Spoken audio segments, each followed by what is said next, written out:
Another nice spring day, growing season. It was raining and now it's sunny for a couple days and then it's going to rain again. And another one of my dad's favorite sayings besides stick and stay and make it pay is God will fix a fix to fix you.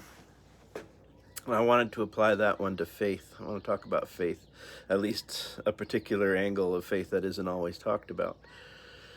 James 2:14a says, "What good is it, my brothers, if someone says he has faith but does not have works?" James 2:17, "So faith by itself, if it does not have works, is dead." James 2:26, "For as the body apart from the spirit is dead, so also faith apart from works is dead." Now, if you believe in Jesus Christ for your salvation, your faith in him makes you saved. There are no works that are required to make it so, but if your faith isn't ever proven by things like your lifestyle, your worldview, your opinion of sin, your hunger for God, and things like that, you need to seriously examine your faith to see if it's just words. In Joshua 3, there's a story about when Joshua was first leading the nation across the Jordan into Canaan to start taking it from the pagan city-states like Jericho. And the river was at flood stage when they were going across, and God promised he was going to stop it for them. And he told them to send the priests with the ark first. And he sent the priests with the ark.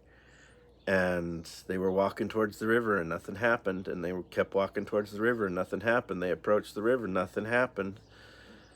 And they stepped into the river and God stopped the river. And it tells the whole story, tells where the water piled up and everything. God required wet feet for that to happen. Faith requires action. God makes us step into the flooded river before he'll hold the flooded river back, like he promised.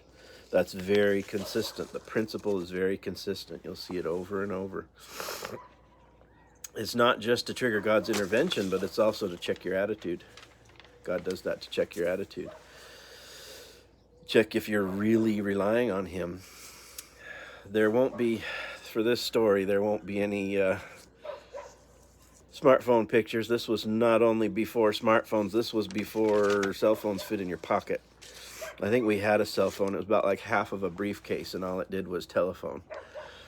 So that's the era this is from, and so I'll be picking internet pictures for this. If I might be able to find one or two actual pictures, but anyway, it was the first year that I had run my dad's boat, long lining offshore for black cod, and we had actually done pretty well. Finished the season fairly successfully, and the next thing we had coming up was a 12-hour halibut derby. They gave us 12 hours. Before 12 hours, you couldn't have any gear in the water. After 12 hours, you couldn't have any gear in the water. You had to set and haul back all within 12 hours. And so we went out and scouted. We did what we call suicide sets, where we took one skate of gear. A skate of gear is 1,600 feet of sinking line. And we would tie a cinder block on one end, and we'd snap probably 300 hooks, and then hook another cinder block and let the rest of the skate be the buoy line.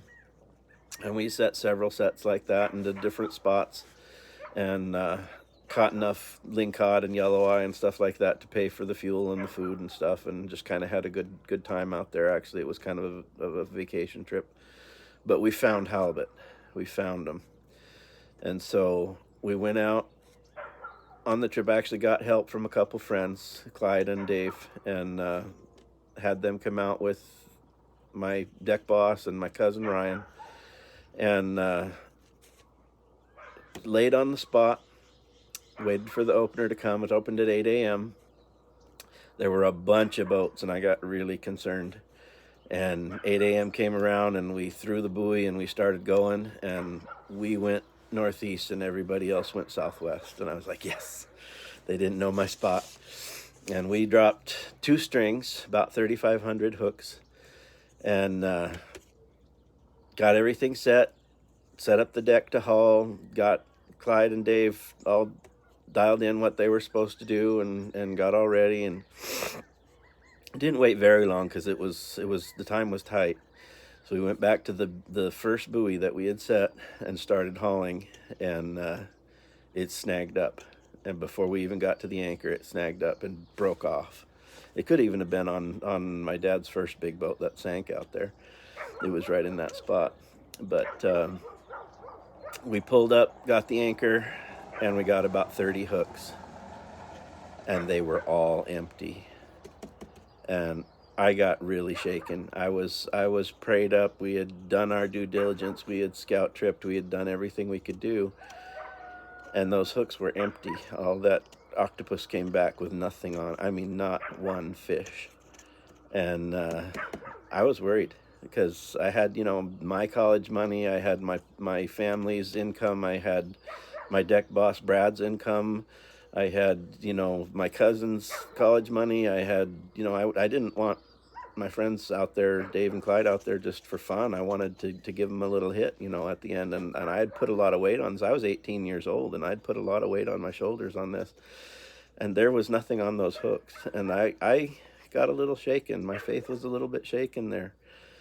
And it was a long run down to the other end of that string. But we grabbed the other end of that string and started hauling.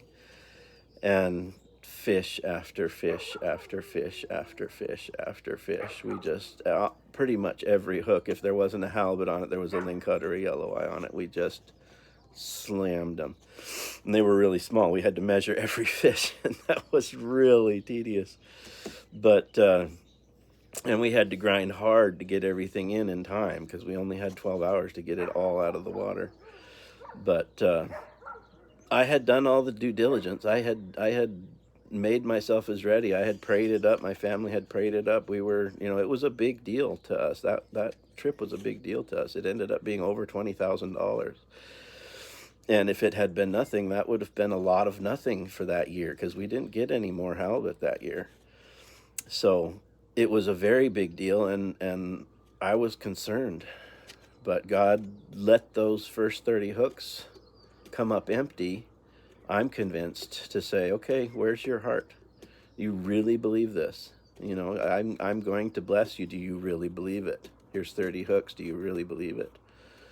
So there are lots of biblical examples of that too. Isaac was on the altar.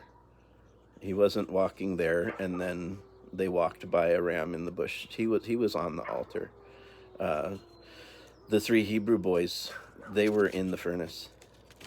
God didn't somehow whisk them away. God didn't somehow put the furnace out. They were in it. Job was destitute. He was sick. He was dying. He was on an ash heap. He was in the dump, dying with no kids and no wealth and no home and nothing. And he was down and out before God came back and restored him. So God will fix a fix to fix you. That is true when it comes to testing your faith and checking to see if you're really there. Faith isn't easy, but true faith is necessary for hope.